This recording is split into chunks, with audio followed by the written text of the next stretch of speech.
Hello, my name is Shivani Dalal and my major is biology, and the title of my thesis is The Association Between Odor Discrimination and Cognitive Bias in Dogs. The main point and argument of my thesis was to explore certain behavioral characteristics of dogs and to see if these behavioral characteristics could be predictive of their success in an odor discrimination task. So the behavioral characteristic I explored specifically is that of pessimism or optimism. So a dog's inherent bias, whether or not they have a more positive outlook in general or a more negative outlook. So we train them on a certain task to assess this behavioral characteristic, and the task that we use is a cognitive bias task, which is commonly used with animals to assess their inherent bias, has been used with many different animals, and you essentially train a dog to recognize one half of the room as positive and the other half as negative. So anytime a bowl is located in the positive half of the room, they will always get a reward. If the bowl is placed in the negative half of the room, they will not get a reward. So once they're trained on that, you kind of place the bowl in 3 ambiguous locations, so near positive, middle, and near negative, and see their response to the location where the bowl is placed. Do they run to it really quickly because they're anticipating a treat being there, or are they not anticipating a treat being there, and so they run kind of slowly to the bowl?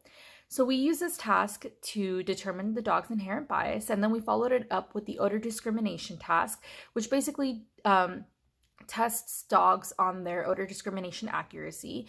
It's a very simple task. We present them with one bucket that has an almond odor and one bucket that does not have an almond odor, and we just see how accurately they can determine which one has the almond odor.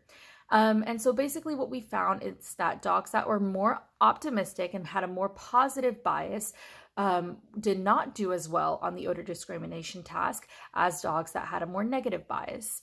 And this is important because odor discrimination dogs typically cost around $50,000, and almost about 60% of these dogs do not end up becoming certified in their training program. So if you can imagine $50,000 wasted on a dog that is not going to become certified in the program that you have not only spent time and money on, and that's a lot of wasted money. So if we can find these behavioral characteristics that are predictive of their success before they enter the training program, we can test them for these behavioral characteristics and tell the training program whether or not this dog would be successful for their given task or whatever they're being trained for. So in terms of doing my thesis, I learned a lot. I learned just how much hard work it is. It's easy to say you're going to do your thesis, and then it's another task to actually sit down and do it and put in the time, especially with the dogs. I had to test them all, countless hours working with dogs. Sometimes they don't want to cooperate and just do what they want to do. But more importantly, I just learned how fulfilling it is to have this end product that you're so proud of, and that you can have some sense of accomplishment knowing that you put in all of this work, and that you produce something that you can say that you're kind of an expert in and that you understand. And also just in general, giving something new to the scientific community, adding something in that other people can use in their research in the future.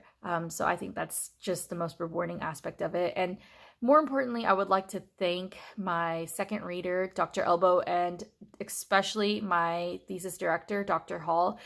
Without them, this would not have been possible. I could not have done this alone, and they have helped me so much throughout this whole process. So thank you.